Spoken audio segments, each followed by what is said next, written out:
আমাদের সামনে এখানে যে প্রোডাক্ট, এই প্রোডাক্টের নাম হলো এ টু জেড। আসলে এই প্রোডাক্টটার নাম আমরা দিচ্ছি এ টু জেড। এই ফর্মুলার নাম হলো মুকাব্বি খাস। মুকাব্বি অর্থ হলো সবলকারক, আর খাস অর্থ হলো বিশেষ, স্পেশাল। খাস মানে স্পেশাল, স্পেশাল লোক, বিশেষ পার্সন।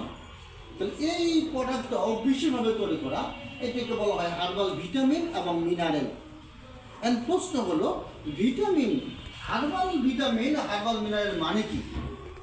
হার্বাল অর্থ গাছগাছরা, গাছগাছরার ভিতরে যেটা থাকে সেটাকে হার্বাল বলা হয়। তাহলে ভিটামিন কি আর মিনারেল কি?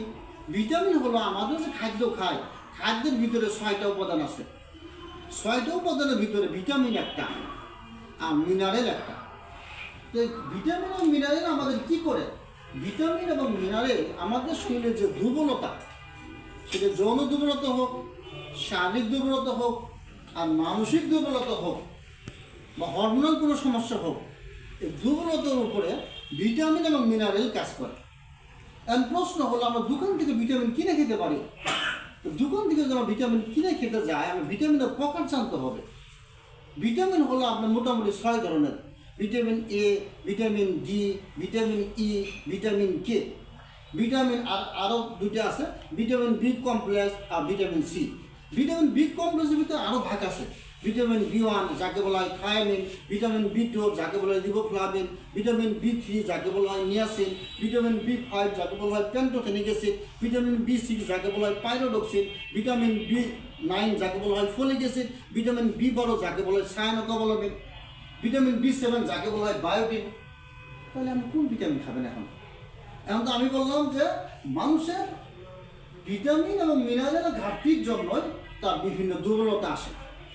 তো আমরা এখানে কিছু সংযোজন করেছি: খেজুর, বাদাম, গাজর, জাফরান, শিলাযুত, আম্বর, জায়ফল, লবঙ্গ, এই উপাদানগুলো সন্নিবেশ করে একত্রিত করে আমরা একটা ওষুধ তৈরি করেছি। এই ওষুধ তৈরি করে দেখা যায় যে এখানে পরিপূর্ণ সকল প্রকার ভিটামিন এবং মিনারেল সংযোজিত হয়। আমরা এর উপরে গবেষণা করে, এর উপরে থিসিস করে, যে এই ভেষজগুলো যদি আমরা একত্রিত করে একটা ক্যাপসুল ফর্মেটে তৈরি করতে পারি, তাহলে এই ক্যাপসুলটা আমাদের ভিটামিন এবং মিনারেলের ঘাটতি পূরণ হবে। তো আমি কিছু ভিটামিনের নাম বললাম, তাহলে এখন আপনি বাজার থেকে ভিটামিন সি কিনে খেলেন, ভিটামিন ডি এর খবর কে দিবে? ভিটামিন এ কিনে খেলেন, ভিটামিন আপনার কে এর খবর কে দিবে? ভিটামিন বি কিনে খেলেন, আপনি ভিটামিন মনে করেন যে ভিটামিন বি কমপ্লেক্সের খবর কে দিবে? ভিটামিন বি কমপ্লেক্সের ভিতরে অনেক ভাগ আছে, সমন্বয় হবে না, কোনো সমন্বয় হবে না। আপনারা বাজারে যে ভিটামিনটা কিনে খান, এটা সর্বোচ্চ vitamin B complex. B complex vitamin B এর গ্রুপ, এর বাইরে কিছু না। আর এখানে সকল প্রকার ভিটামিন সন্নিবেশিত আছে। আর মিনারেল, এখন দুটো কথা, হার্বাল ভিটামিন আর হলো মিনারেল। মিনারেল কি দেখেন, মিনারেল অর্থ হলো খনিজ। আমরা যখন বিভিন্ন পানি কিনতে যাই, যখন আমরা গাড়িতে উঠি, তখন এই ছেলেরা যখন পানি বিক্রি করে, ওগুলো মিনারেল ওয়াটার, মিনারেল ওয়াটার মানে ওই যে পানি কিনে পানি যেটা বলি আমরা, ও বলে মিনারেল ওয়াটার। আমার কাছে মিনারেল ওয়াটার আছে, কিনেন। দাম কত? হাফ লিটার 15 টাকা। কি ওয়াটারটা? Mineral water. ওয়াটার মানে পানি, মিনারেল মানে খনিজ, তাহলে মিনারেল ওয়াটার বলতেছে। আমরা বুঝেও কিনি, না বুঝেও কিনি, বিকশাল আছে কিনি। ও আমাদের বোঝাতে চাচ্ছে আমার পানিটা শুধু পানি না, এর ভিতরে কি আছে? মিনারেল আছে। মিনারেল মানে কি? খনিজ আছে। খনিজ কি? যেটা মাটির নিচে থাকে খনিজে, তাকে খনিজ বলা হয়। তো মাটির নিচে কী থাকে? মাটির নিচে লোহা থাকে, ম্যাঙ্গানিজ থাকে, এরকম বিভিন্ন উপাদান থাকে, পটাশিয়াম থাকে, ক্যালসিয়াম থাকে, আয়রন থাকে, সোডিয়াম থাকে, বিভিন্ন রকম ফসফরাস থাকে, ম্যাগনেসিয়াম থাকে, ম্যাঙ্গানিজ থাকে, নিকেল থাকে। এই বিভিন্ন রকম খনিজ, এগুলো যেমন মাটির নিচে খনিজে থাকে, এগুলো তেমনি গাছগাছার ভিতরেও থাকে, এগুলো তেমন আমাদের দেহেও থাকে।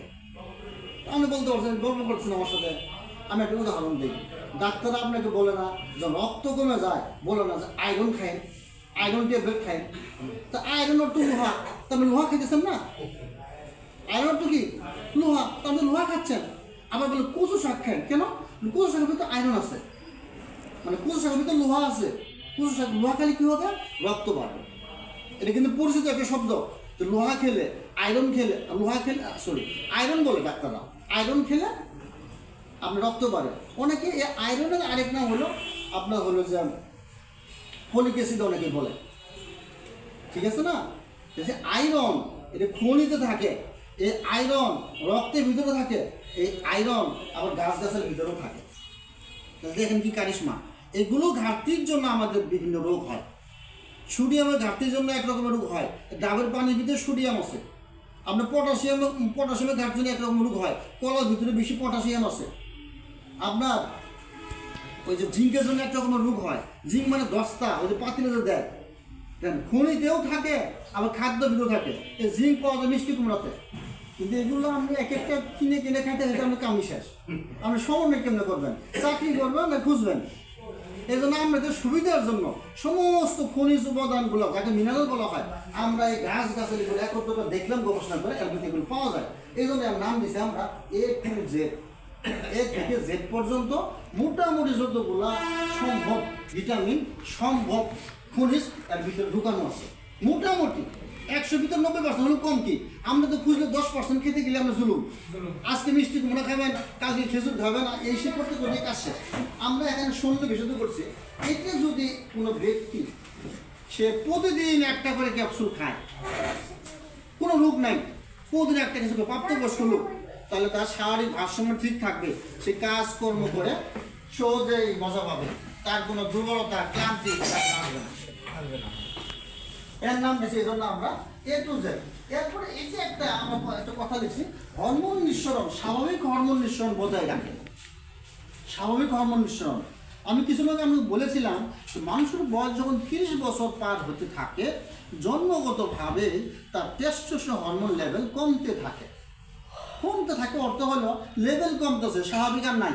25 বছর যে স্বাভাবিক ছিল, 32 বছর তার চেয়ে কম, 34 বছরে আরও কম, 40 বছরে আরও কম। এজন্য গবেষণায় দেখা যায় অল্প বয়স্ক ছেলেরা যতটুকু আপনার সেক্সুয়াল অ্যাক্টিভিটি দেখায়, বেশি বয়স হলে তার সেক্সুয়াল অ্যাক্টিভিটি দেখাতে গেলে এর ভিতরে অনেক দূরত্ব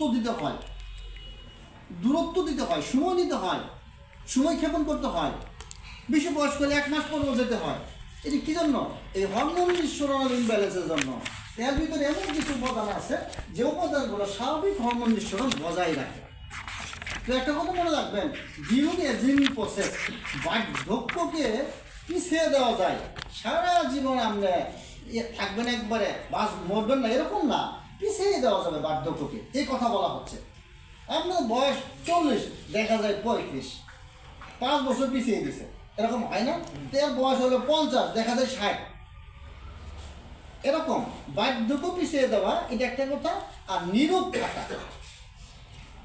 থাকা, আমাদের একজন ভেষজ বিজ্ঞানী ছিল লি চিংয়াং, উনি প্রায় 200-250 বছর উপর বেঁচে ছিল। সে আপনার এরকম কিছু ভেষজ খেয়ে গেছে নীরব থাকার জন্য। তো আমাদের এখানে যে A to Z ক্যাপসুলের ভিতরে যে সন্নিবেশ করা আছে, এতে যদি সাধারণ লোক একজন খায় প্রতিদিন একটা করে, তার শারীরিক ভারসাম্য ঠিক থাকবে। আর যে অসুস্থ দুর্বল, সে সকালে একটা রাত্রে একটা খেতে পারবে, কিন্তু যার বয়স 15 বছরের নিচে তাকে এটা আপনারা দিবেন না। আমরা প্রাপ্তবয়স্ক আলোচনা করতেছি, কারণ আপনারা এখানে কেউ চিকিৎসক না, এই জন্য ব্যক্তিগত কথাগুলো চিকিৎসকই ধরবে। আপনারা শুধু ইন জেনারেল কথাগুলো বলতেছি, যেগুলো আপনারা দিলে কোনো ঝামেলা না হয়।